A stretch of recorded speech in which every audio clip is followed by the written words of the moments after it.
একটা লোক নূরে মুজাসসাম হাবিবুল্লাহ হুজুর পাক সাল্লাল্লাহু আলাইহি ওয়াসাল্লাম ওনার মহব্বত অর্জন করতে হলে সেইভাবেই নাজাত পেয়ে যাবে সুবহানাল্লাহ। আর ওনার প্রতি তার মহব্বত না থাকলে, চুচুরা থাকলে সে এমনি সে জাহান্নামে যাবে, নাউজুবিল্লাহ।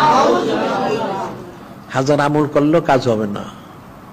ইবলিস 6 লক্ষ বছর বন্দী করছে, সে জাহান্নামে গেছে, যেহেতু তার সে নিজবোধ কোনো হাসিল করতে পারে না। আর ওই বনি ইসরাইলের যে মরদুদ লোকটা 200 বছর ফাসেক, সে নূরে মুজাসসাম হাবিবুল্লাহ হুজুর পাক সাল্লাল্লাহু আলাইহি ওয়াসাল্লামকে মহব্বত করার কারণে সে এমনি বিনা হিসেবে ভেস্তে হয়ে গেছে, সুবহানাল্লাহ। কাজে এখন আমলগুলি করতে হবে, নামাজ রোজা সব করতে হবে, কিন্তু এই নামাজ রোজার কবুল করার জন্য ইখলাস অর্জন করতে হবে।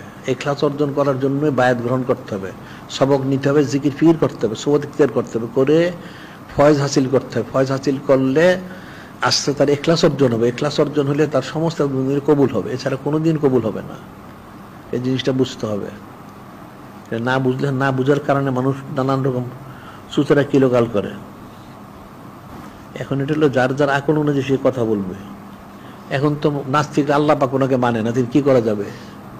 আবার সমস্ত কাফেররা নূরে মুজাসসাম হাবিবুল্লাহ হুজুর পাক ওনাকে মানে না, কি করতে হবে এখন? এটা তো দেখার বিষয় না।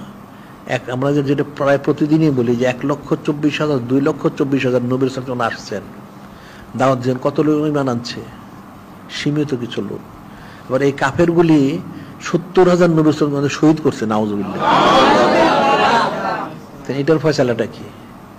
মানুষ যদি এতই সমজদার হইতো তাহলে খুব ভালোই ছিল। এদের কিন্তু ওনারা সারা জীবনই নসিহত করছেন। হযরত নূহ আলাইহিস সালাম, উনি 950 বছর জমিনে ছিলেন, উনি একাদালা 850 বছর উনি দাওয়াত দিচ্ছেন, 850 বছর। তাতে মাত্র সর্বোচ্চ বর্ণনায় 82 জন, কোন কোন বর্ণনায় 72 জন ঈমান এনেছে। মাত্র 72 জন, 82 জন, 10 বছর একজন পড়ে না।